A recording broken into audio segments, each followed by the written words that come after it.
Not because of what my sister said. That had long stopped surprising me. Not even when Uncle barked out his usual venom. No, it froze when he stood. When the CEO, Harold Easton, a man who rarely even blinked in public, grabbed the mic mid-laughter and looked directly at me. But let me start at the moment her words hit like a blade. My sister's the family pity case. 3 kids, no ring, just bad choices.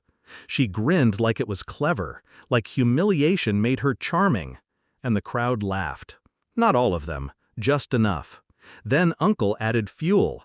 Like mother, like daughter. More laughter, louder this time. I didn't flinch. I didn't look away. I watched her, Danica, standing on that stage in her fitted gown, holding her award like a crown she'd stolen, pretending she hadn't been the one who set the fire that burned everything down. She didn't know. None of them knew. But they were about to. 10 years ago, she was my best friend. We were the girls who shared secrets at midnight, who painted our dreams across bedroom ceilings. Danica used to brush my hair and tell me I'd be the one to break the cycle, to escape our mother's shadow, to do more, be more. I believed her. Even when I got pregnant at 22. Even when the man I loved left without a backward glance. Even when I moved in with Mom to keep from drowning. Danica brought me groceries, said all the right things. But behind her eyes, I saw it. Pity laced with superiority. She didn't want me to rise. She needed me beneath her, to feel taller. The betrayal wasn't loud. It was in whispers, in the way job offers never called back after she helped with my resume, the way people I trusted slowly pulled away, smiles that cooled, invitations that stopped. It wasn't until I caught her, red wine in hand, back turned, speaking to Harold Easton at the holiday party. I love my sister, but she's unstable. She's had 3 kids with 3 different men. She's emotionally volatile. If she applies again, just be careful. He nodded, quiet, thoughtful. She didn't see me standing behind the column. She didn't hear the glass crack in my hand. She didn't know that I never react when I can plan. I started with silence. I didn't confront her. That's what she'd expect. Drama, tears. Instead, I researched. Harold Easton, CEO, father, recently divorced, and, most importantly, a man who hated liars. Danica had told everyone she earned her award by leading the AI ethics task force, claimed she authored the white paper that got the firm international attention. But I knew the girl behind the smile. Danica never wrote her own essays. She flirted with interns for code, delegated brilliance, and collected credit. I spent 6 weeks gathering proof.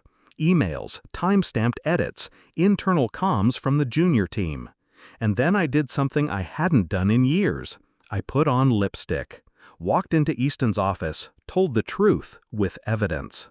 He didn't say much, just leaned back, stared at my file, then at hers. "You used to work in strategy?" "I still do," I said. "I just don't steal from people."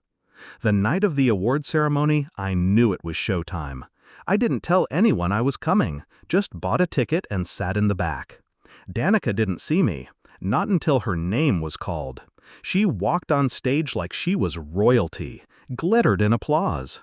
And then she made that joke. About me, about Mom. Uncle barked his line, just as planned. The crowd laughed. And then Harold Easton stood. The room shifted, a collective inhale. He took the mic from her hand, gently, smiled, looked at the audience, then me. "I want to thank Danica for her enthusiasm," he said, voice calm, measured. "But before we continue, I think it's only fair the team knows something important."